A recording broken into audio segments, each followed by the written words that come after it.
আসসালামু আলাইকুম, সবাই কেমন আছেন? আপনাদেরকে একটা জরুরি মেসেজ দেওয়ার জন্য আসছি।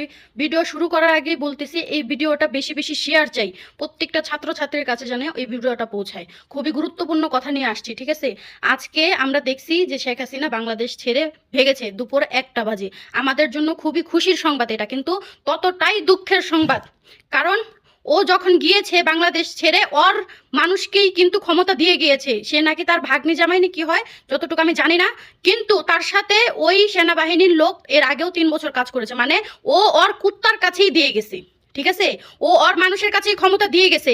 তোমাদের ছাত্রছাত্রীদেরকে একটা অনুরোধ জানাচ্ছি, বোন আমার, ভাইয়েরা আমার, বোনেরা আমার, যুদ্ধ যখন করেছো, দেশ স্বাধীন না করে তোমরা মাঠ থেকে উঠবে না।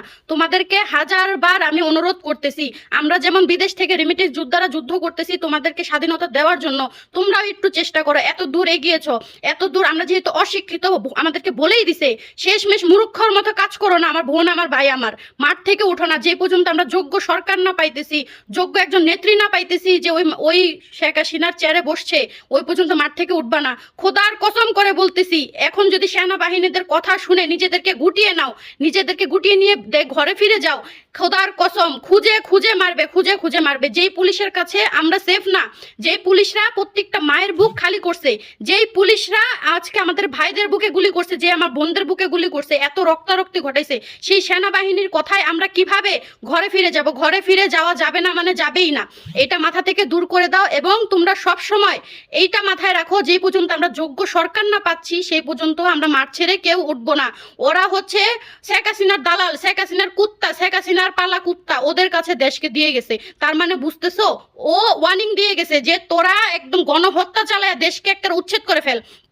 ওদের কাছে ক্ষমতা দেওয়ার একটাই কারণ, মানে আমি আমার অ্যাসিস্ট্যান্টকে ক্ষমতা দিছি যে আমার জীবন আগে বাঁচাই, তাই সে লুকিয়ে গেছে, সে পালায়ে গেছে। আবার যদি আমাদেরকে দেশে ফিরিয়ে দেয়, বারবার তো আর মানুষ রাস্তায় বের হবে না, বারবার তো এই যুদ্ধ করবে না, বারবার তো মাদের বুক খালি করবে না, বারবার তো রক্তে রক্ত তো করবে না, তাই না?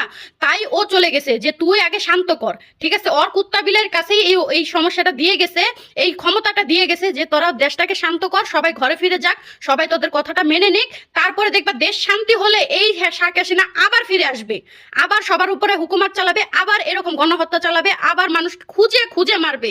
বোনরা আমার, ভাইরা আমার, তোদের কাছে আন্তরিকভাবে আমি অনুরোধ করতেছি, যেহেতু যুদ্ধ শুরু করছিস, যুদ্ধ শেষ করিস না সহজে।